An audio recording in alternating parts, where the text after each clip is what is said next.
The abandoned shell of the Holy Artisan Bakery, a reminder of the dangers of extremism, which many feel had been allowed to ferment unchecked for too long in Bangladesh. The signs had been there for many months before, with the murder of writers, bloggers, activists, as well as members of minorities by Islamist extremists.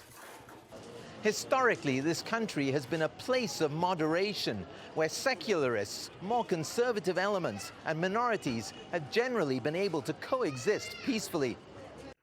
But people like this atheist worry that Bangladesh is becoming less and less tolerant, leaving him fearful of being ostracized, losing his job, or worse. This liberal attitude of accepting different factions and different opinions, that seems to be disappearing. There are security concerns. If my face were to be seen by people, it is possible that I may be targeted by certain groups. And we know that these groups exist. They may not be a lot in numbers, but they seem to be very active on social media. Others believe Bangladesh has become too secular, and critics of Islam too outspoken, provoking a backlash.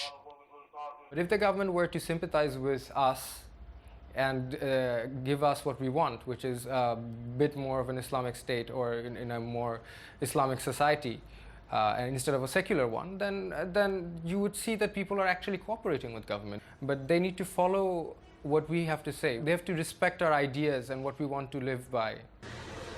Some feel the deadly bakery attack was a wake-up call, opening people's eyes to the dangers of extremism. The security forces have undertaken a major crackdown against suspected militants, and the number of attacks against activists and minorities has dropped.